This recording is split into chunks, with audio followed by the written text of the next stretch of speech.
Have you ever wondered what games you should keep or you should lose? Find out here at Purge Reviews. Have you ever wondered what games you should sell or you should use? Find out here at Purge Reviews. Find out on our top 10 list what games you cannot miss. Don't forget to subscribe to Purge Reviews.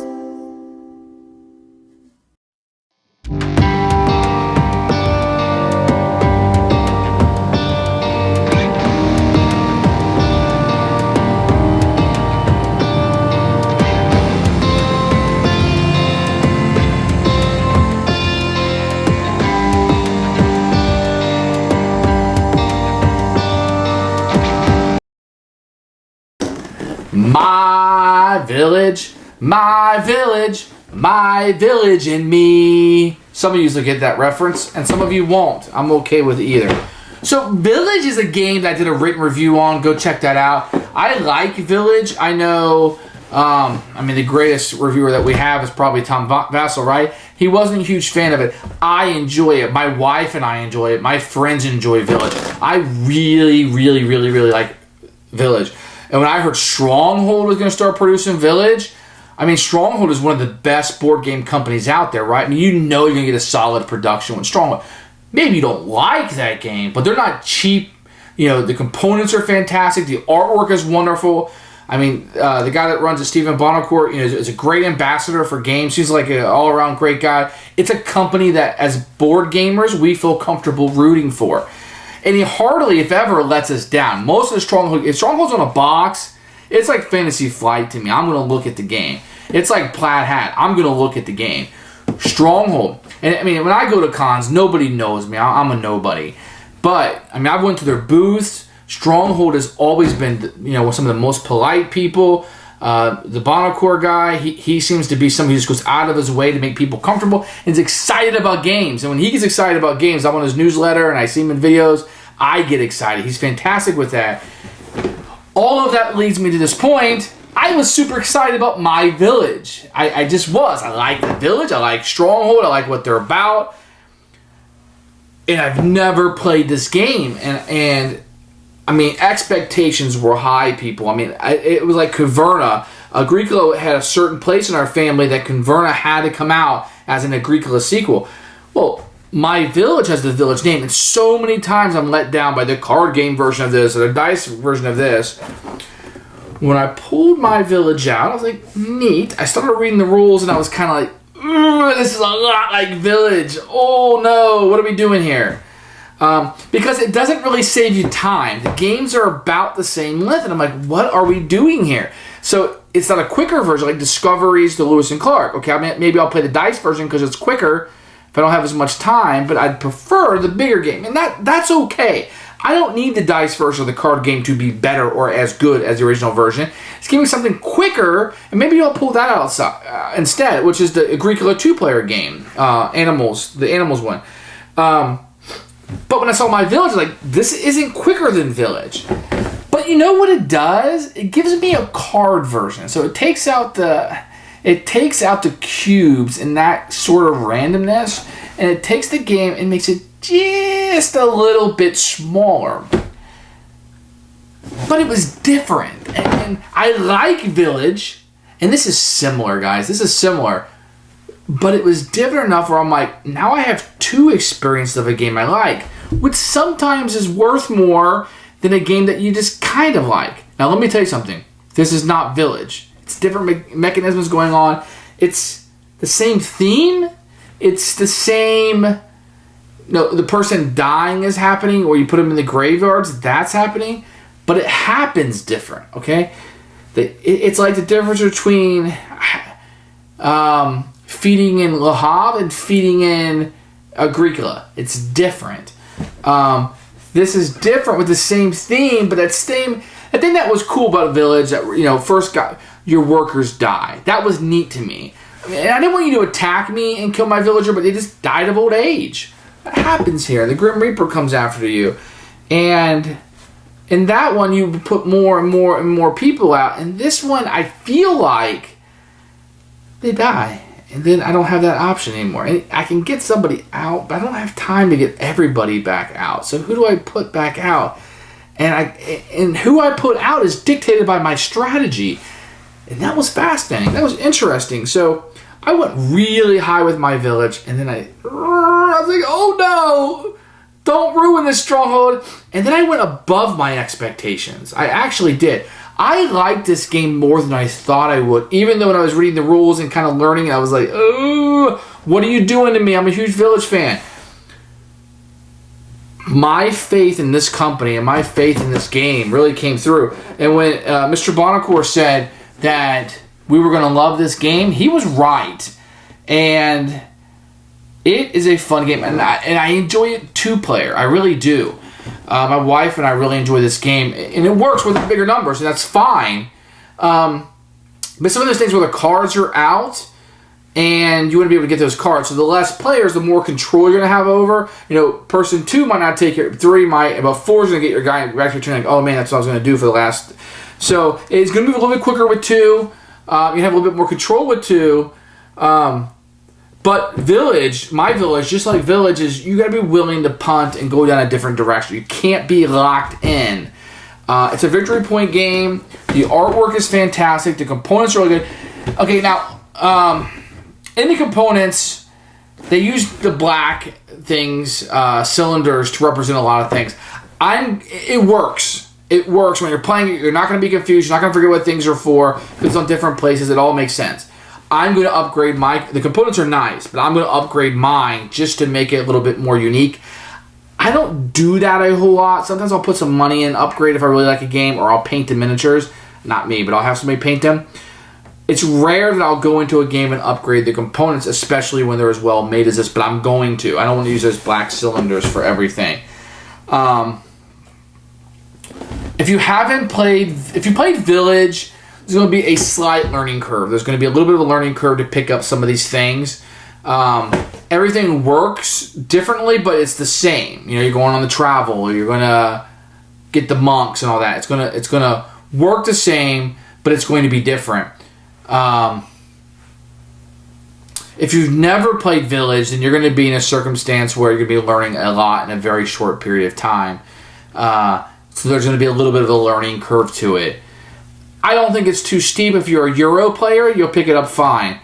You won't have any problems. So I'm going to highly, highly, highly recommend this game. If you hated Village, okay, I understand you're probably not going to be a true fan of this game. But if you liked Village at all, this is a keeper for me. My Village knocked it out of the park.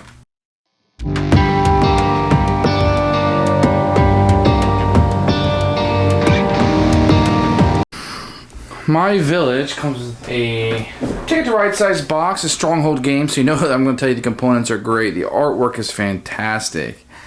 I was really happy because I liked Village, so I'm really happy to see the components in here. You're going to get an oversized rule book with all the components listed up. Sometimes with these rule books, you have to fill the page, and it can get a little disjointed. They do a fairly good job in here. It's a little unwieldy to reference it during the game, but you do get these reference little cards that kind of keep you moving, but you will need the rule book when you first start. This will be the main board that everybody will use.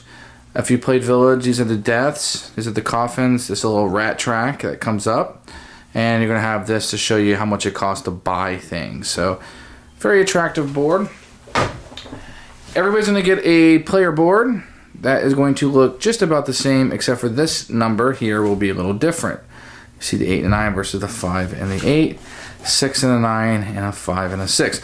And this is randomized. It's going to have a huge play, but this is where you will be playing the game. Let's see if I can get a full shot of that. And Stronghold, once again, it's just a beautiful thing they put out here. Let's take a look at... So I'm going to show you these. This is the field cards. And you're going to have building cards. Let me show you some of these. And these cards are all square, but save a little bit of table space. Every card is going to be two-sided. This is going to be after you score it, how many victory points you get.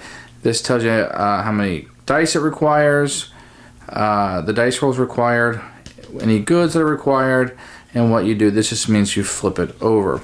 And these are going to be the customers, what they're wanting you to give them. So, and the victory points you get. You're going to get a first player marker, which actually has a purpose in the game, which I'll explain in the flow. And another victory point, what they call story tokens. Very nice. Kind of bland, but nice. You are going to get a scoring sheet. There's no victory point tracker. You're going to get a number of regular dice. Here's some white ones. Black represent the plague, and a gray one for the rat. And you're going to get a number of different buildings, just like the other ones I've showed you. In the flow of the game, I'll kind of show you what they all do, but there's a whole bunch of different types. They're different colored, which is nice, different backgrounds, so you can easily sort them out. Very nice and very good job. I mean, there's just a ton of these. This game, it does take up a lot of table space. So you have these black things. These things are these little wooden cylinders. They're going, you've seen this in a million games. They're going to be used for a lot of different purposes in the game. I think I'm going to upgrade my game and try to get some different components in here. Because I just wanted to thematically going to do that. I have some meeples from Meeple Source that I'm going to use, and I think those will be pretty neat. And then you're going to have a number of little bits. This is probably the coolest one, which is the Grim Reaper. If anybody's played Village, know that your characters will die. And when you see how this is used, it's pretty neat. It's a 3D cardboard stand-up. Then everybody's going to get a meeple, sort of, and a little round cylinder that will be used. So those are components. Stronghold, once again, everything is very, very good. I like that they went with the square on these. These are pretty cool. I understand why they did this, to save probably money to make a whole bunch of these, but I would have liked individual pieces, so I'll be getting new ones for mine. But across the board, very good components.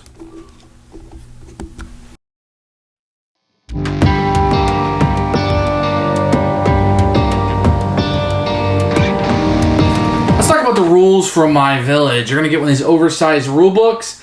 Great for reading. When I'm trying to learn a game, it just takes up. I like to put the rule book on the table. It just takes up a lot of space, but it's easy to see. There's plus and minuses, so no problem with that. The rule book does give you the list of components, which is great with pictures. Love that. That's a necessity for me.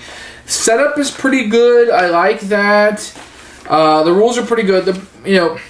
Sometimes these big rule books, things are everywhere. You're probably going to need...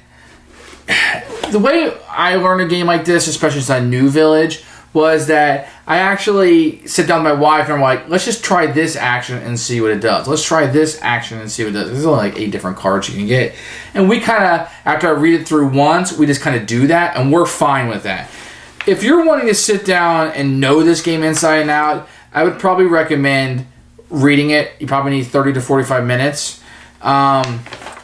And then, do a turn or two like my wife and I do. It works really well. At the end of the game, you have a scoring at the back of this, which is really nice. There's not a lot of player aids in the game while you're playing. But I don't think you're going to have too many problems. If you're not a big gamer, you're probably not going to pick up My Village. I'm going to say that most people that buy this have probably played Village. If you played Village, a lot of these things are going to come more natural and easy to you. Which one would I play first? I don't know. I think you can go either way. I think the complexity is about the same. But this is going to be a medium to medium heavy Euro. Maybe I say medium weight Euro. I mean, there's some things going on here. This is probably easier than Village to pick up first. If you've never played a game before, then this is not where you're going to start. But I think people who played a lot of heavy Euros won't have any problems with this. The game is rather easy, and there's really just 3 actions you can do. The one black action here, all the white on my board, or this one particular black action on my board. That's really it. So, not that difficult. It's just how all the cards work together. But that's how most games are. You got to experiment with that and go around. That's not a problem with the rules at all. That's just the game. That's the fun of the game, is figuring out, I'm going to do this, it triggers this, it does that. That's fun. So the rules are really good. Stronghold always comes through with the rules. Never have a problem with it. Great job.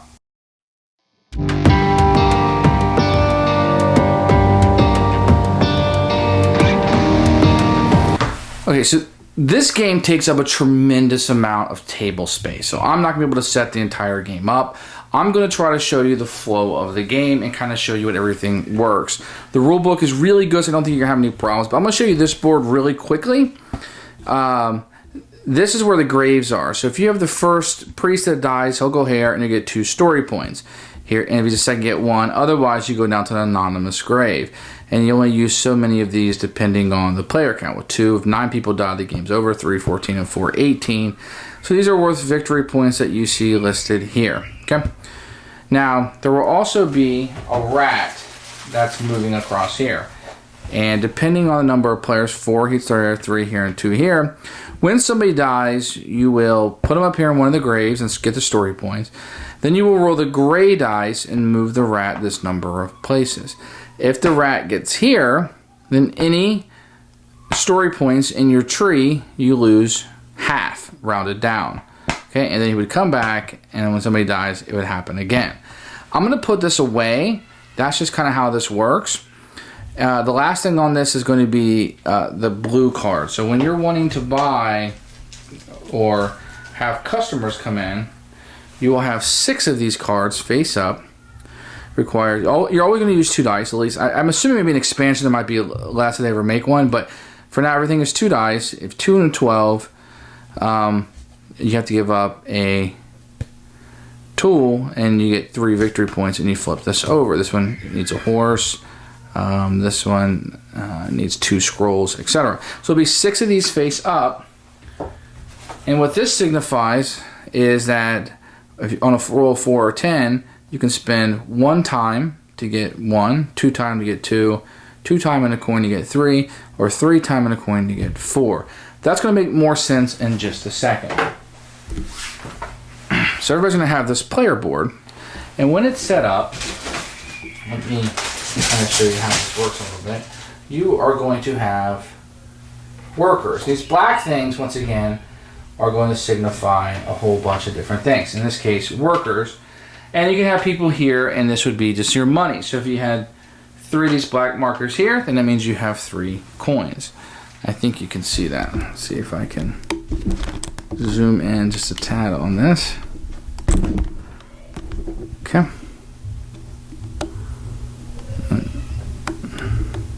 Okay. So as long as there is a worker there, you can take these actions. And your little cylinder will be moving. You have a Grim Reaper here. And every time you spend time, he will move here. So, for example, let's get back to here. If I wanted to buy 2 of those, not buy them, but just take them, I have to spend 2 time. So I'd move my guy 2 spaces here. Okay. If on a turn he ever comes all the way around the Grim Reaper and he fits right under here, it's brilliant. I don't know if you can see that, but he fits right under there. It's really neat. The Grim Reaper goes right at him, then you have to kill off a character in the turn. What you do is you just take off one of your guys, you kill him, you put him somewhere, that was the red one, so he would go here, I get my 2 story points, roll the dice, and move the rat. Okay. And this guy would come back here. And that's kind of how death is taken care of. Now, on your turn, what you're going to do is you're going to roll all of the dice, or the number of dice in the game. You will not roll the gray rat dice. Let me see if you guys can see this. Can you see this? Okay, I'm going to roll it there just so you can see. So on my turn, what I will do is I will take any 2 dice I want. Now, if you take the black ones, they represent the plague. You have to use 2 time for each black die you use. Otherwise, you just take this, and say I take this 11. Oop, this was a 6 and a 5.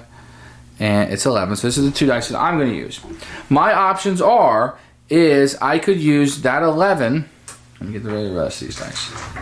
I could use that 11 on any of these black cards. So there's going to be a number of cards. I'm not going to set them all up because it's just so much table space it wouldn't fit. But this is an example of a card that would be out that you could get. This is a church card. So you can see they're double-sided. When you get this side, it's victory points. And so you would need a roll of 12 to get this and require 3 time. I don't have 12. I only have 11. So I could not get this card. Now, one of the rules of the game is that I could spend a coin and change one of my dice up or down 1 pip. So I could make that a 12 and then I would be able to buy this. And if I did, I would spend 3 time. Where's my time token? So it's here, 1, 2, 3. And I would take this in to my side, and it gives me a little bit of a power. And I'm not going to go over those, but I know it's there. And there's one of each of these, and they each have a different power. And that's how these work. You can also purchase one of these cards. Now, there'll be a number of these out. So you can only have like 1 scroll producing. You can only have 1 wagon producing one. But there's a number of these. So I'm just going to take one of these. I'll take the scroll ones out. And these will all be available and laid out on the board. And I can take one of these. I would just need a 6, 6, 9, or 9. Let's say I had that. So then what I would do, let's say I want to take this 9, is I would pay the 2 time. And I would flip this over, and then I would take one of these black things, and it would automatically go in here. You just get one for free when you build it. And then this would be my good that I would have. This would signify that I have 1 scroll. So then this would go over here. And this is what's important when you're building a strategy, is that in order for me, you can't really see it, in order for me to utilize that space, I have to have a worker there. Right now I do. If I have goods there and no worker, I can still use the goods, but I couldn't produce any more goods unless I have a worker there. And there's a number of buildings here that you can do. There is, let's see if I can show you through this plastic. There's these red ones that give you ongoing powers 4 time, and you need a 3. And they all kind of work differently. So you're going to need goods. You're going to need goods in order to deliver to the customers. Okay. So with the dice, the first thing you can do is activate any of these cards that everybody can buy, and they're signified with a black. Okay. All of these will have black scores on them. You can see the little black token here. I mean the black flag.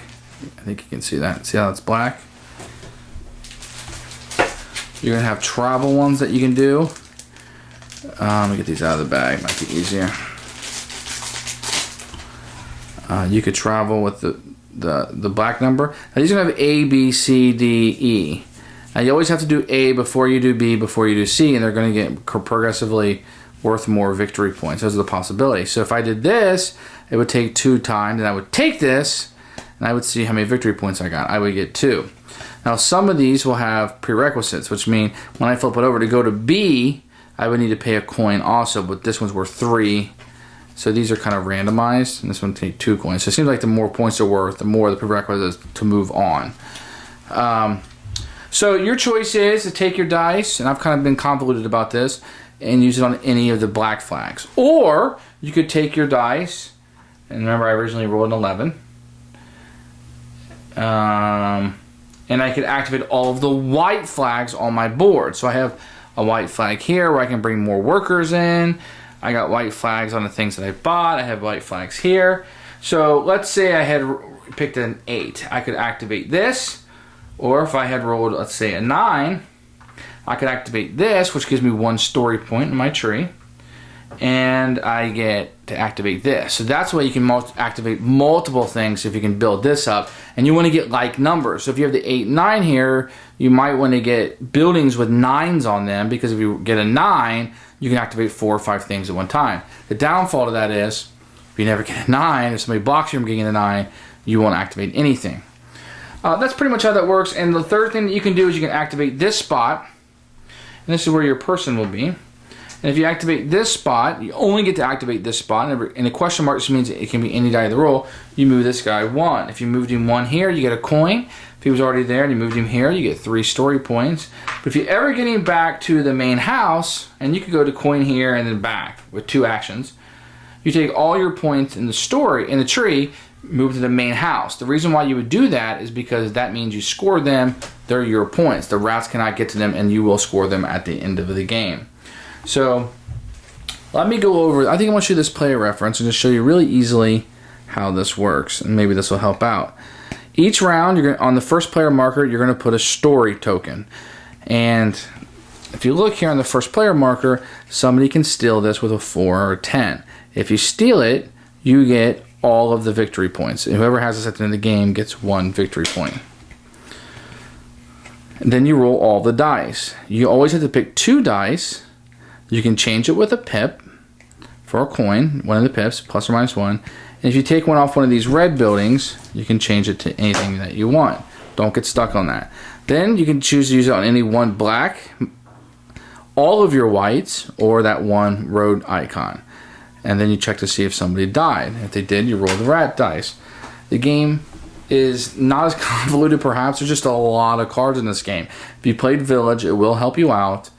But there's a lot of different strategies, a lot of different ways to score points. And that's kind of how you play My Village.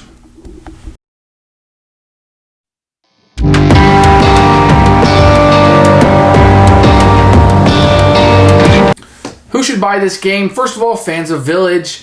It's a double-edged sword. It's very similar to Village, but I think if you're a really big fan, you're going to want this experience also. It's different. It's the game with instead of cubes, you got cards. And they kind of condensed it down. Now, this game takes up a lot of table space. A lot of cards going on. It's not War of the Ring Collector's Edition, but it takes up a lot of room. Euro players, you're going to like this game. If you're looking for a quick card game, this is not it. But if you're a Euro player, you will like this. If you hate Village, I don't know if this is going to change your mind. Give it a shot. Maybe there's something particular you didn't like about Village. This may fix that for you. But a lot of it's the same. But I could see somebody saying, man, I really hate the cube draw. Well, that's gone in this one. So maybe you will like it. But if you just hated everything about this game, well, My Village isn't going to be you, right? If you don't like the first movie, the sequel is probably isn't going to turn you around, right? So it is what it is. Highly recommend you give this game a shot. Try this game out. For those that like Euros, it's an instant buy. This is a game that my wife and I already love. This is a game that will be in our collection for a long time, and I'm keeping Village. I'm keeping both. I have Village. I have the expansions of the Village. I'm excited about the Stronghold version of the Village. This is a series of games that we like. I have Caverna and Agricola. They have different experiences, even though they're similar. Now, if it's not your favorite type of genre, you may only need one of those, and you may say, well, Caverna's better, or I like the card play in Agricola better. It's fine.